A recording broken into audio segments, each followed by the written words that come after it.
Cleveland Browns versus Pittsburgh Steelers, instant reaction. And, if you didn't catch the game, I can tell you that this game was about as far apart as the score indicates. Pittsburgh just jumped on Cleveland physically from the beginning of the game. I could take a couple of takeaways here. First of all, if you noticed that Case Keenum came in at the end of the game, it wasn't to me because Baker Mayfield got pulled.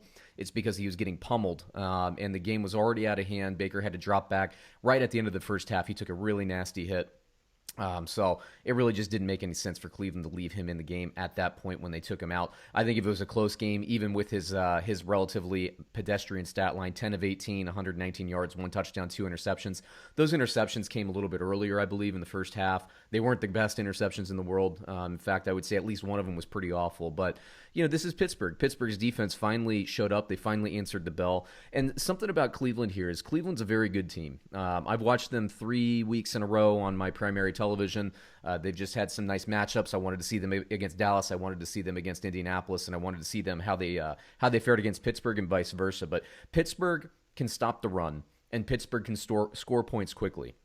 So what that does, and I would say Cleveland and Baltimore to me are more similar in this fashion, is that both of these teams want to run. Both of these teams, Cleveland and Baltimore, are better playing from ahead, as is everybody, I guess. But particularly Cleveland and Baltimore, they want to run the ball from the first whistle to the last whistle.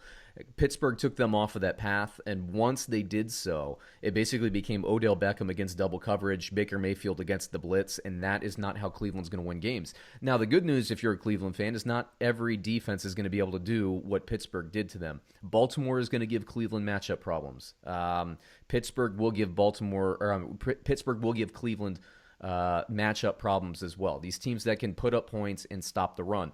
Now, you look at a team like the Patriots, that would be an interesting matchup. I like the Patriots, even though they laid an egg against the Broncos this week. But the defense is relatively good, but the game will be close enough for Cleveland to continue on the path of running the ball. Speaking of the run here, Kareem Hunt, 13 carries, 40 yards, 3.1 yards per carry. Dearness Johnson only got 4 carries for 1 yard. Dontrell Hilliard, 4 carries, 29 yards. I mean, it's a nice yards per carry, but they weren't effective yards. The big deal here, though, is Odell Beckham only had 4 targets.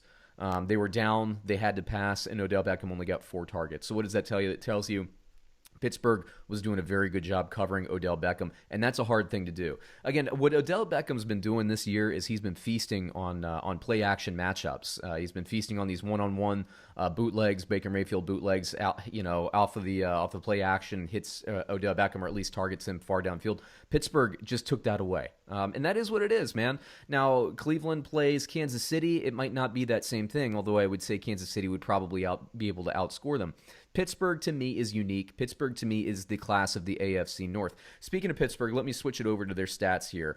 Ben Roethlisberger didn't really have to throw the ball today. He was 14 to 22. That's not that great. 162 yards and a touchdown, but he was in command all day. James Conner, 20 carries, 101 yards, 1 touchdown. He looked great every single snap. I mean, he's showing really good vision. He's decisive in his cuts. He looks really good. Snell gets a touchdown, I think, relatively late. Chase Claypool gets a touchdown. Claypool didn't have that crazy game. 4 targets, 4 catches, 74 yards, though. Still led the Pittsburgh Steelers in receiving yardage, only on 4 targets. James Washington gets you a touchdown, 7 targets, 4 catches, 68 yards and a touchdown. JuJu Smith-Schuster, kind of a non-factor, 4 targets, 2 catches, 6 yards. But look, when Ben Roethlisberger and JuJu Smith-Schuster are non-factors and your team dominates and you win 38-7, that says a lot about this team. So on the Get Paid podcast, Brad, before the season, said in an upset special, said Pittsburgh would be the AFC representatives in the Super Bowl. I had them in the AFC Championship game before the season, and everything I'm seeing right now leads me to believe those are good predictions. This is, like I said, the first game that Pittsburgh's defense really showed up.